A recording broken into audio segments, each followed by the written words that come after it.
Welcome back to the channel. And today's video, we're going to be talking a little bit more in depth about our crazy, I don't even know if I can emphasize this enough, crazy trip to Memphis. Yeah, if you're hearing this preview, you're probably on our YouTube channel, but it's Lost Girl in Tomorrowland. You can kind of see the backstory of just some of the small details that we put into our overview video.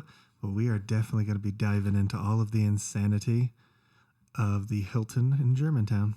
Home with Suites. It was, yeah, you got to watch it. Let's go. You got to watch it. Let's go.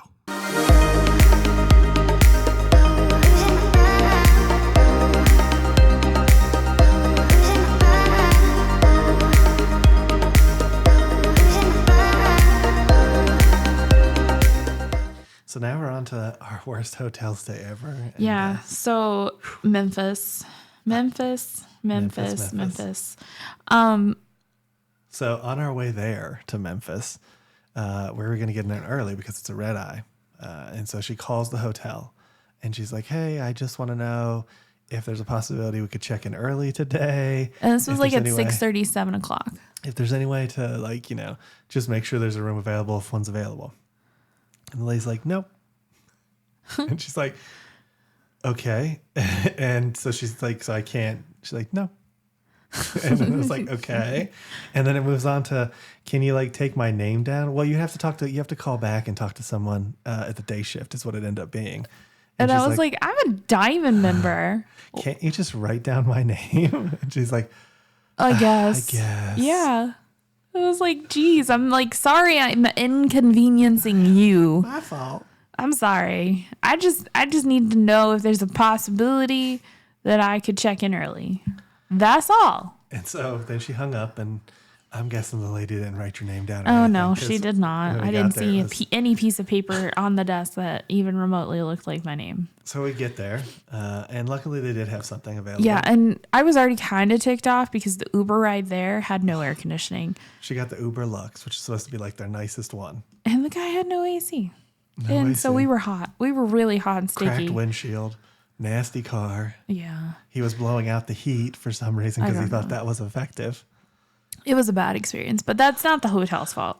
Yeah. To be fair, that's not the hotel's fault. But we were pretty when we walked in the door.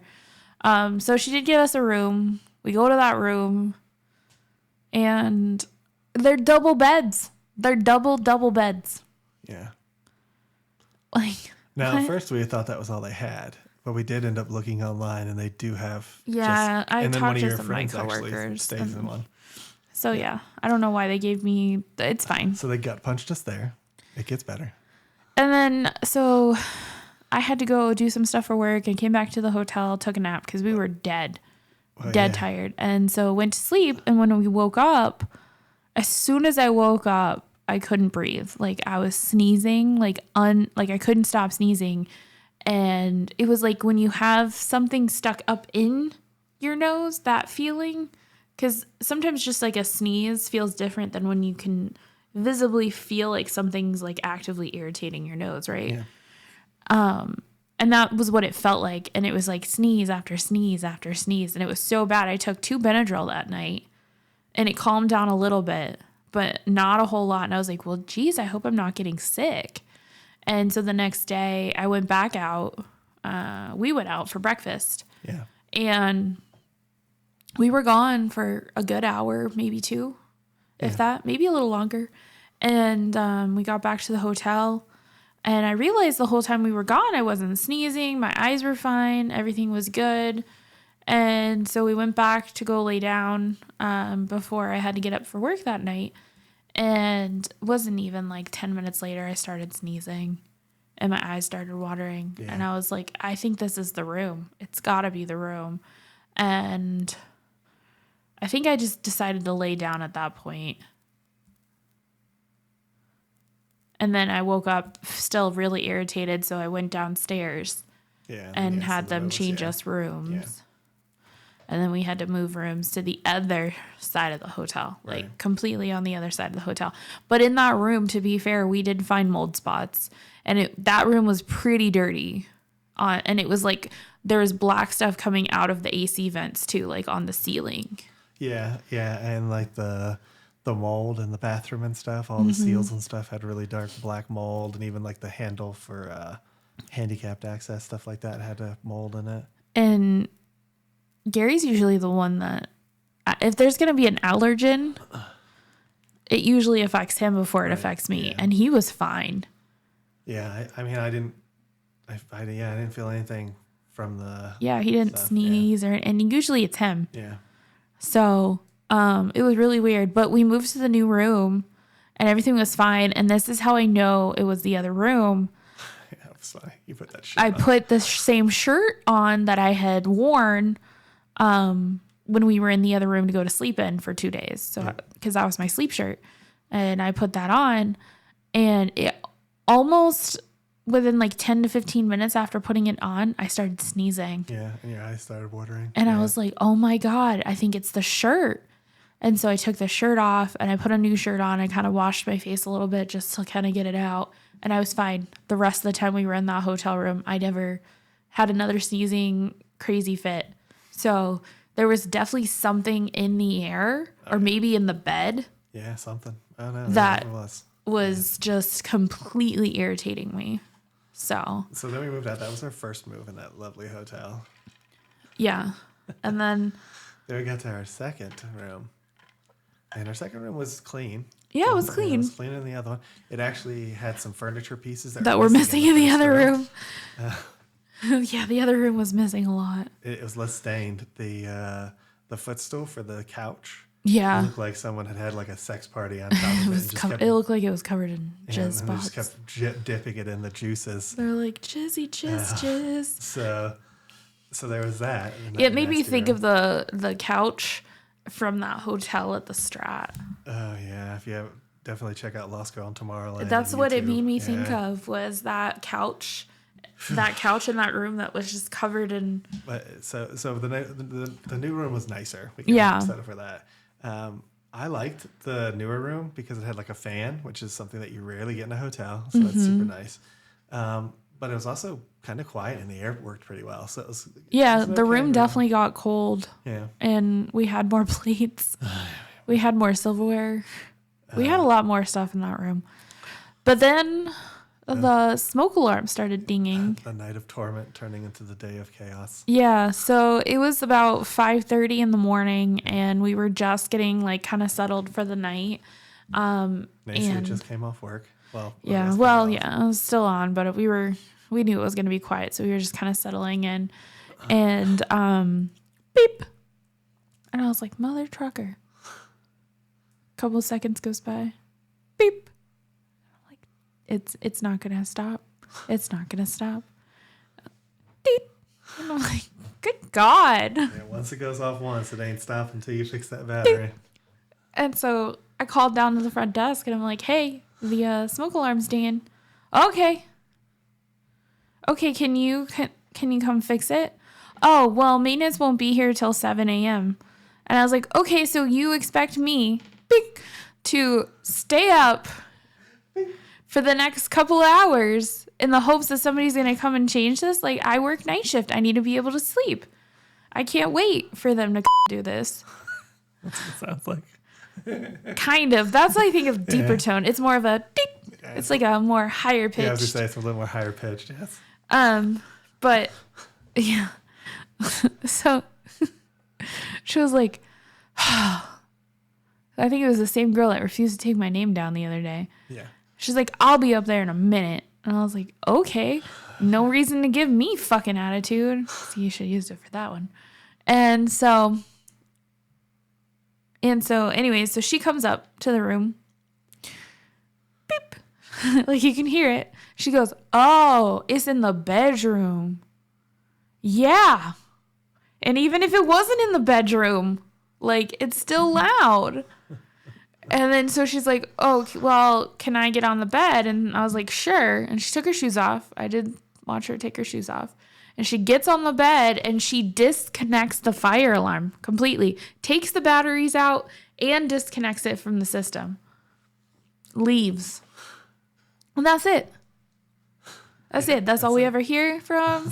I don't get anything. I think she did say as she was walking out that they'd send maintenance whenever they got here still. I'm pretty sure she said that either before, when you were talking to her on the phone or after. Maybe. I don't remember. But I was just like, okay, I'm ready to go to sleep. Yeah.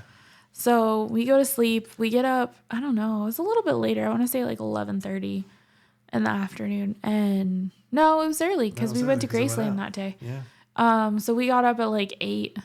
Yeah. Oh, I don't think we ever fell back asleep really. Yeah, I don't think so. After she left. Yeah.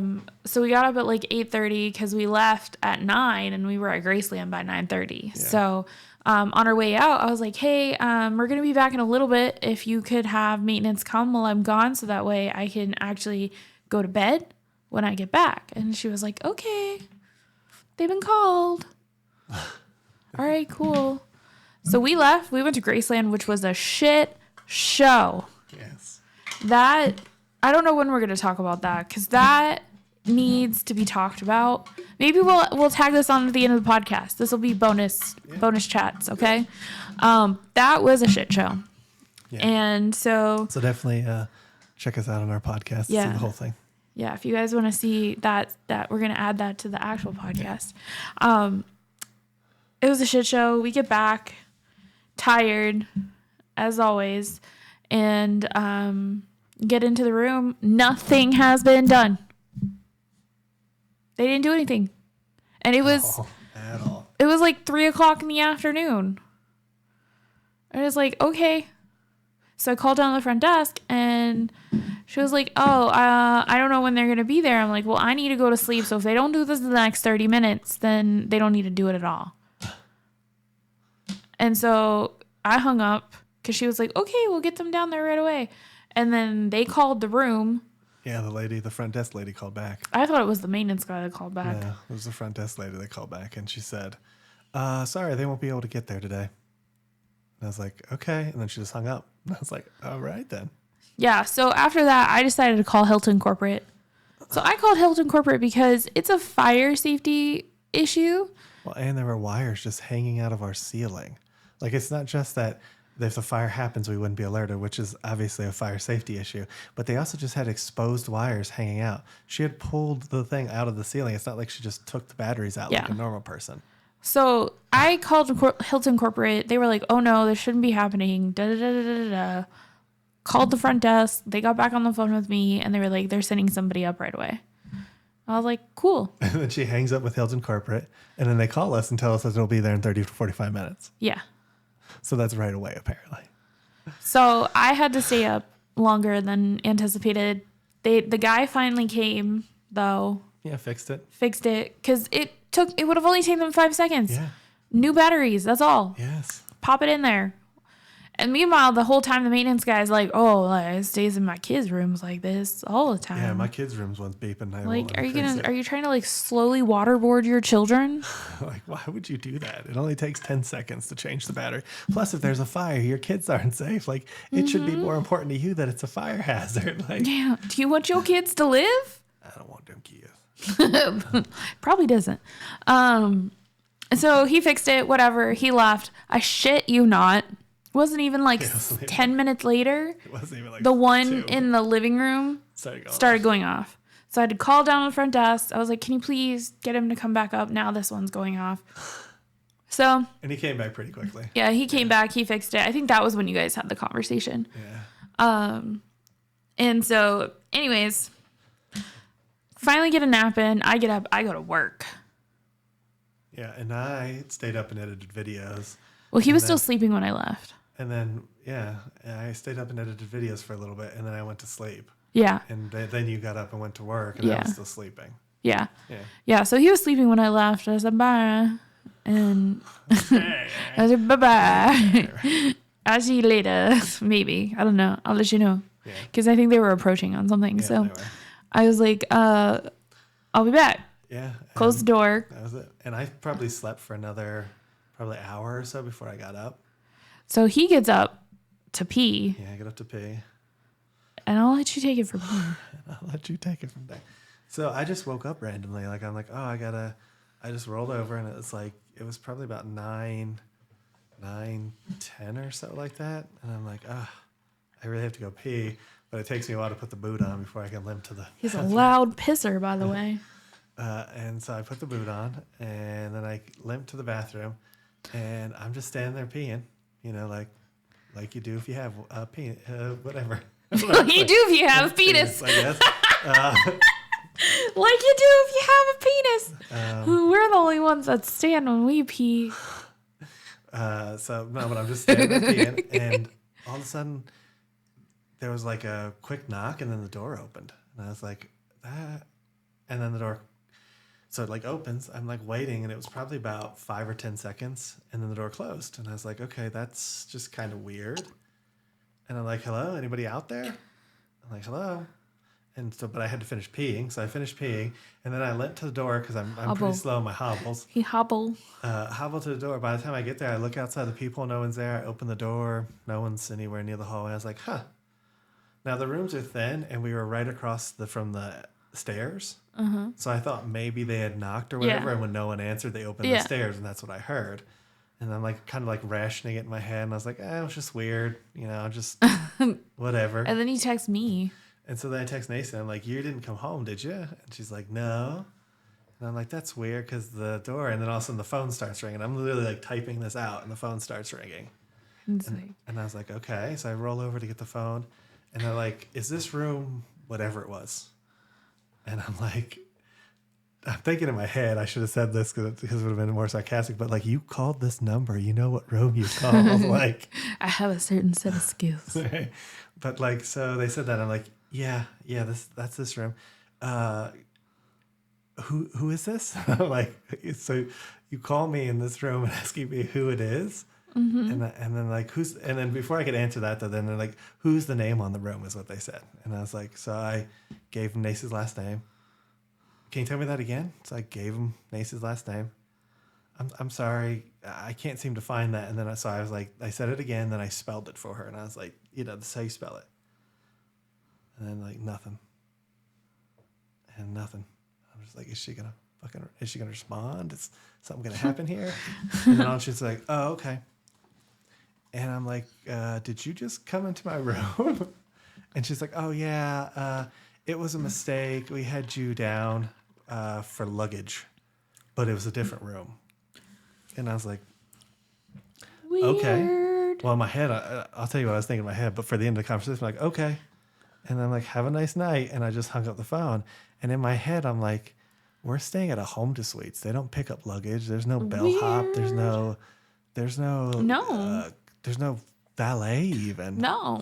So I'm like, what? No one comes for luggage.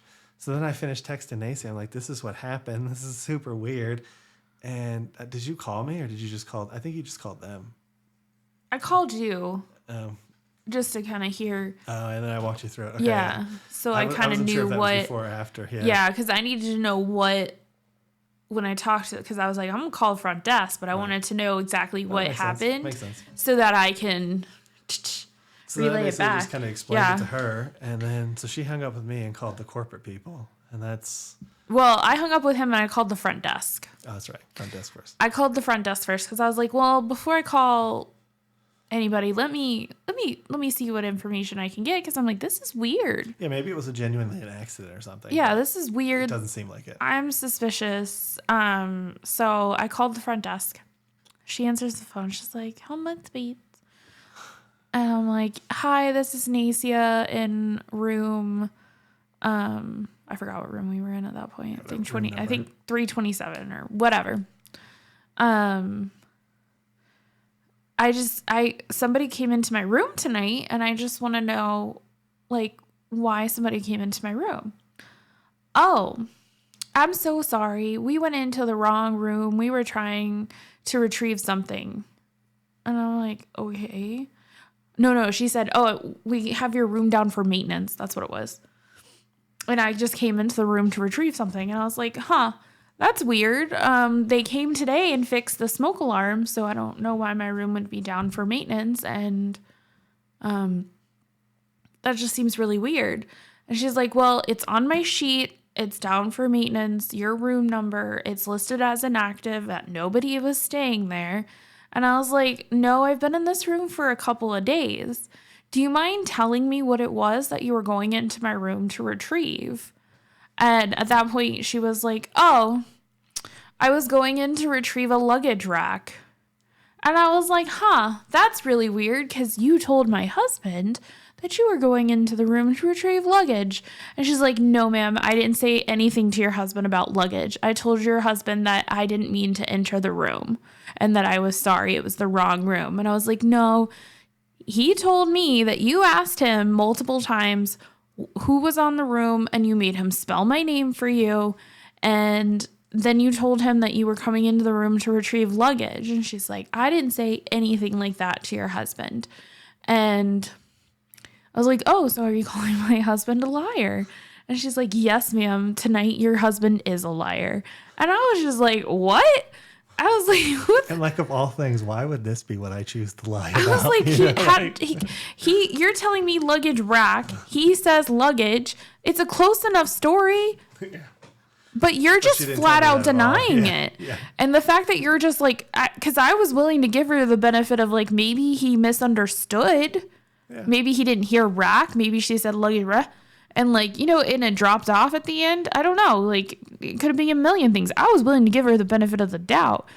But she flat out denied it completely. Right. And I was like, that's weird. Right. Or in her head, she could classify luggage rack as luggage or something. It's like right. Shorthand. Yeah. Right.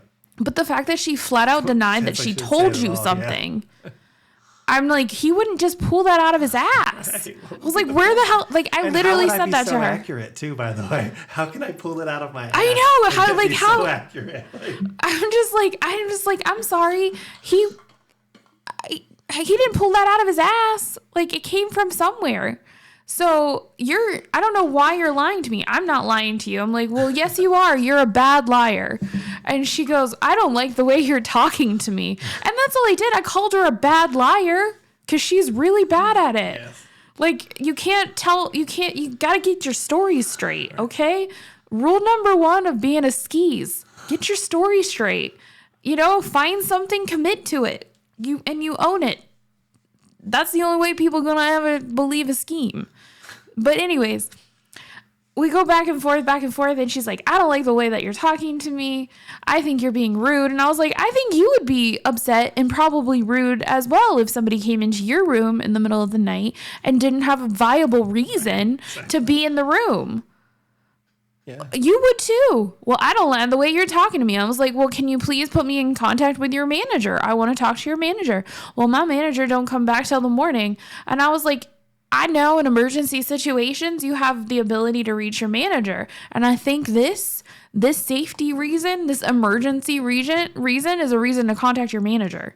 And she was like, well, I'm not going to call my manager and I'm not going to tell them. And I was like, okay, well, either they can hear it from you and you can tell your manager what happened and we can figure out what's going on here, or I'm going to call Hilton Corporate. Yeah. Because if you think about it, if I was an employee in her situation and somebody accused me of something that I didn't mean, of that extreme, yeah. I would be like, yes, let's please contact my manager so that we can all figure out what happened here. Yeah. And her lack of wanting to even figure it out, like, I'm a guest in your hotel. I'm in your hotel for at least another 5 days at this point. Right. She gonna see me. So I don't know, like, why you're fighting so hard to try and figure it out. Most people would want to try and figure out the situation. Like, she was just treating me like some Joe Schmo off the street. Well, I mean, also, the more time you get, the more time she has to plan out whatever story she's going to tell to her manager. That'll make sense. But still, like, exactly. But like, if you were wrong, like, if you feel like somebody, you would want to try and fix it that night. Clearly, she didn't because she needed more time to envelop whatever this lie was that she was trying to conjuncture. So, anyways, you hung up with them and you called corporate. Yes, I called corporate for the second time. Yeah, in this day. Yeah. And so I told them everything that happened from start to finish. And they were very apologetic, very sympathetic, the person that I got. And they created a case number and they created this whole thing. They asked if I wanted to move hotels. And I was like, you mean like move rooms or like move to a different hotel? And she said, move to a different hotel. And I was like, actually, yes, I would love to. But, I'm working tonight. I don't know what time I'm going to get back to my room. I'd have to pack it up and then get switched over. Yeah. So let's try and do this tomorrow. And so she said, okay. And I think the other difficulty came in the fact that the hotel that we're staying at is a direct bill with the company that I'm working for. So it's paid a lot differently. So it was going to be weird. So I agreed till the morning, like, let's whatever, figure it out. So the next morning, Hilton Corporate still hadn't called me back. So I called them. I got this lady who didn't give two shits about what I had to say or try to understand what the problem was. So she connected me to the hotel manager of where I was staying, and she and I discussed everything at length, and she apologized. She gave me points, like Hilton points, for all of the trouble that I had gone through. And so she tried. And I do think she probably will deal with it, because you don't want to be known in the hotel area that your guests are entering rooms. Like, it's going to come out in a bad way. Right. And you already talked to people you work with who had a similar situation where they would come into the room and then take off. So it wasn't just you at that point coming to them too. But, I don't know. I don't know. Like you say that, but then sometimes they just don't fire people for whatever reason, you know? So I hope they do fix the situation and address it. I mean, like, there's a whole protocol about how many times they're supposed to knock, how long they're supposed to wait outside the door. Well, my problem with the manager's conversation with us was there's a few things. The first one was she was arguing about getting in contact the night before. Oh, she couldn't transfer you. It would have to be a separate call. Yeah, we didn't say that we needed to transfer us. We said that we wanted to talk to the manager. That was the first thing that sort of set up a red flag. But then also she was just kind of like... Very dismissive. Yeah, very dismissive of it. And it's like, okay, I don't need your explanation as to what the policy is for them. She clearly didn't follow it. Why was she in my room was our question. Yeah. Like, I don't question your policies. Like, I knew right away that it definitely wouldn't fit anybody's policy. Right. So, I mean, she tried. She tried to recover. Whatever. And then I had to go contact my company and have them move us to another hotel, which I was very appreciative of and thankful that they were able to move me to another location. So we gave the Holiday Inn and Suites a try. Yeah. And then in our new hotel, we still had to move rooms one night because the mechanism for the door stopped working. Yeah, we got to that hotel and it was great. Yeah. Actually, it wasn't bad at all. The bed was actually pretty comfortable in the first room. Yeah. We actually, I think, got some really good sleep. Yeah. When we were in that room, and then we got up the next day to go film the intro. Yeah, I mean, we left the room. We got back into the room, and then we decided we need to go outside again to do something.